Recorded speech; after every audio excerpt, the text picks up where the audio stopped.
Bienvenue à tous les amateurs de voitures anciennes. On a préparé un épisode spécial de Deep Dive pour nos auditeurs de Vintage Car Chronicles. Ah oui, On plonge aujourd'hui dans le monde fascinant de Bugatti, excellent choix. une marque synonyme de luxe et de performance. Absolument. Alors qu'est-ce qui rend Bugatti si spécial? Pourquoi sa légende continue de nous captiver et baie? De très bonnes questions.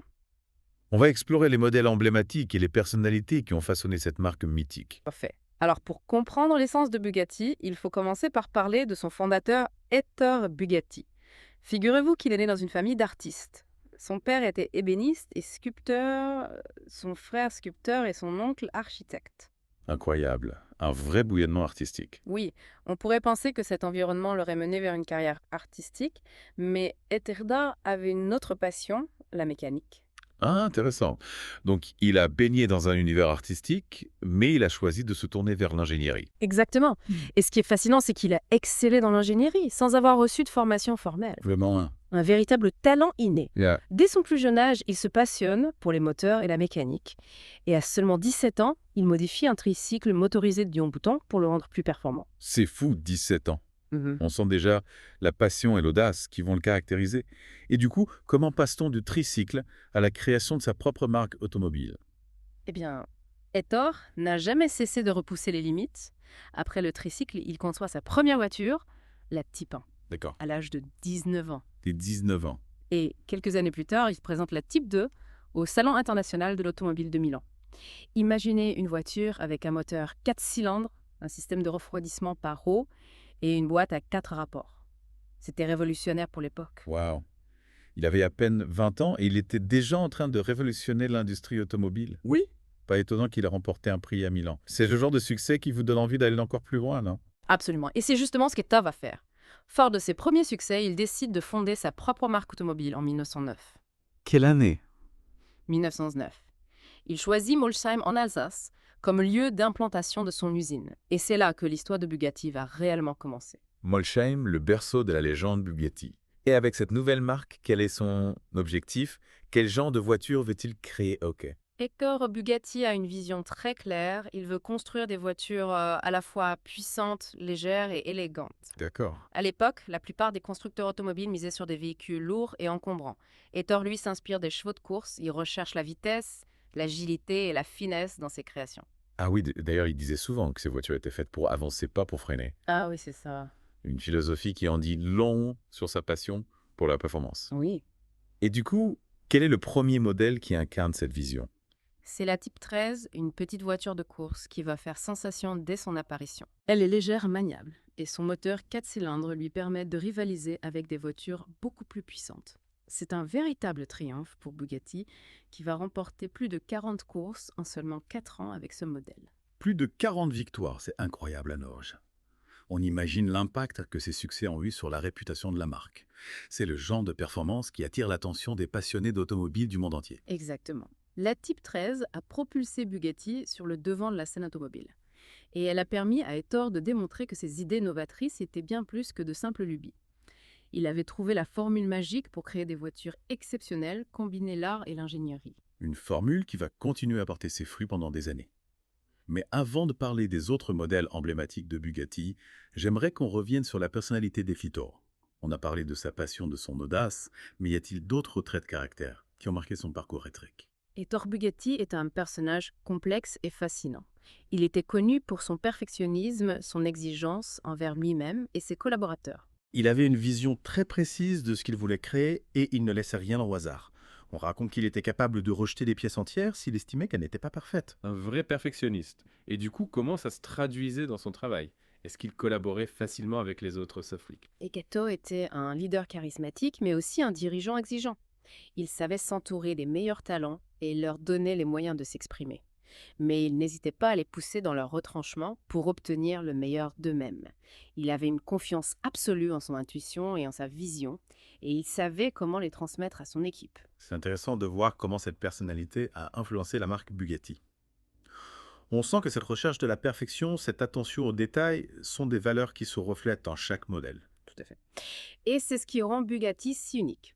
C'est une marque qui ne se contente pas de produire des voitures. Elle crée des œuvres d'art, des objets qui allient la beauté, la performance et l'innovation. Et cette quête de la perfection va se poursuivre avec le prochain modèle, dont on va parler, la Type 35. Ah oui, une voiture mythique. Une voiture qui va marquer l'histoire du sport automobile. Mais avant de se lancer dans cette nouvelle aventure, on va faire une petite pause. Restez avec nous, on revient dans quelques instants. De retour pour la suite de notre exploration de l'univers Bugatti, prêt à découvrir la Type 35C. Oui, absolument, j'ai hâte d'en savoir plus. Ah, ça, c'est une voiture mythique, symbole de l'âge d'or des courses automobiles. On dit qu'elle a dominé les circuits pendant des années. Plus que ça, elle a remporté plus de 2000 victoires en compétition. 2000 victoires, c'est incroyable. Un record jamais égalé. Qu'est-ce qui le rendait si performante? Un concentré d'innovation technique. Prenons son moteur, par exemple, un 8 cylindres en ligne avec un arbre à cam en tête, capable d'atteindre les 6000 tours minute. À l'époque, c'était une révolution. Et puis, il y a ces roues en alliage plus légères et plus résistantes que les roues à rayons traditionnelles. Tout était pensé pour la performance et la fiabilité. Et ces innovations ont eu un impact direct sur les résultats en course. Absolument. La Type 35 était plus rapide, plus agile et plus endurante que ses concurrentes. Elle a remporté des courses prestigieuses comme le Grand Prix de France, la Targa Florio en Sicile, le Grand Prix de Monaco. Elle était imbattable. Oui. Et quittait les pilotes qui ont contribué à ses victoires. Des noms légendaires, Louis Chiron qui a donné son nom à un modèle Bugatti plus tard, Robert Benoît, Achille Varcy, Tazio Nuvolari. Tous des pilotes exceptionnels. Oui.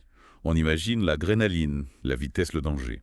C'était une époque où la course automobile était un véritable défi. Pour les hommes et les machines. Les circuits étaient souvent dangereux, les voitures moins fiables qu'aujourd'hui. Les pilotes prenaient des risques énormes.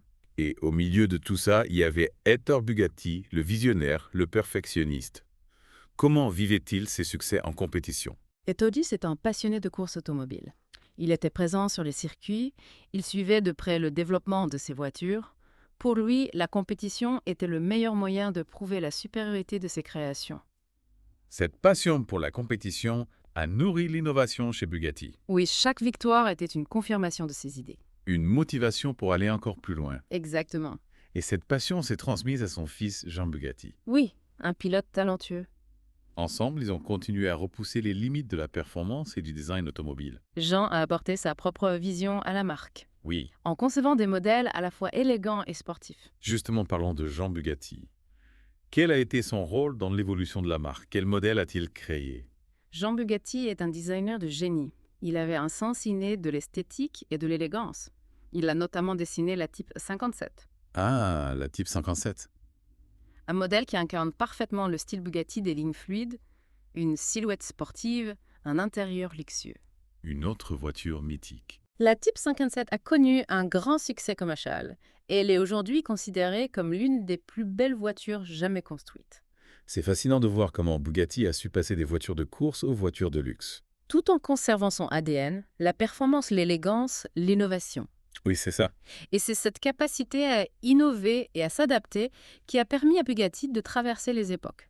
De rester une marque de référence dans l'univers automobile. Oui, mais l'histoire de Bugatti n'est pas qu'une succession de succès. Oui. Il y a eu des moments difficiles, des tragédies. Oui, on pense notamment à la mort de Jean Bugatti. Ah oui. Un événement qui a bouleversé Ettore et l'avenir de la marque. C'est exact. En 1939, Jean Bugatti trouve la mort au volant d'une Type 57 lors d'un essai routier. Il n'avait que 30 ans. Quelle tragédie. Une perte immense pour Bugatti, qui perd non seulement un designer talentueux, mais aussi son fils, son héritier. On imagine le choc, la douleur d'Ettore Bugatti. Ettore Bugatti était un homme fort, mais la mort de Jean l'a profondément affecté. Il se retire progressivement des affaires. Oui. La Seconde Guerre mondiale vient assombrir encore un peu plus le tableau. L'usine de Molsheim est occupée, la production est interrompue, Oui. et Ettore Bugatti décède en 1947. Laissant derrière lui une marque fragilisée. Oui, une marque incertaine quant à son avenir. Une fin tragique pour un homme qui a tant donné à l'automobile. Oui. Mais la légende Bugatti ne s'arrête pas là. La marque va renaître de ses cendres grâce à de nouveaux investisseurs et à une nouvelle génération de passionnés.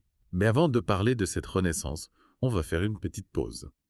On revient dans quelques instants pour la suite de notre exploration de l'univers Bugatti. Et nous revoilà pour la dernière partie de notre voyage au cœur de l'univers Bugatti. On a parlé d'Ettore de Jean Type 13 de la Type 35. Mais il nous reste encore un modèle emblématique à explorer, la Bugatti Royale. Ah oui, la Royale, la voiture de tous les superlatifs. J'avoue que je suis curieux d'en savoir plus sur ce modèle mythique. Préparez-vous à être ébloui. La Royale, c'est l'incarnation du luxe et de la démesure. Ettore Bugatti voulait créer la voiture la plus prestigieuse au monde.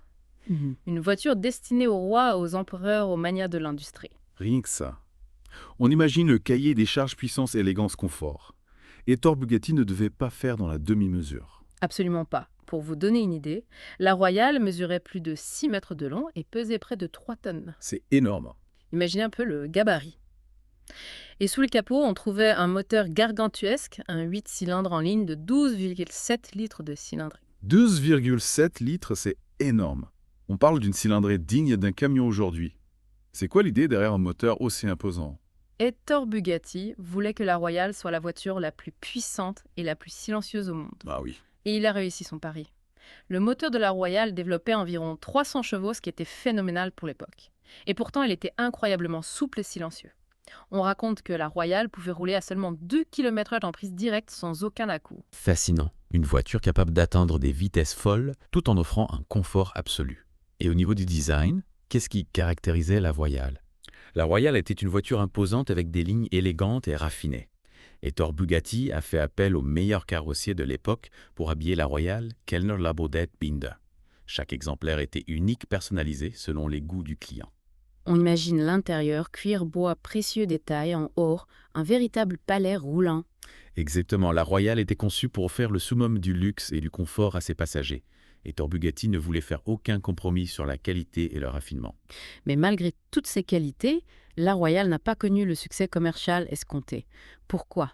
Malheureusement, le lancement de la Royale a coïncidé avec la crise économique de 1929. Les clients potentiels rois-princes et magnats de l'industrie n'étaient plus en mesure de s'offrir une voiture aussi extravagante. Un coup dur pour Ettore Bugatti. Oui, une grande déception. Seulement 6 exemplaires de la Royale ont été construits. Et 3 d'entre eux sont restés invendus. Ettore Bugatti a même utilisé sa propre Royale comme voiture personnelle pendant un certain temps. Un destin ironique pour une voiture destinée au roi.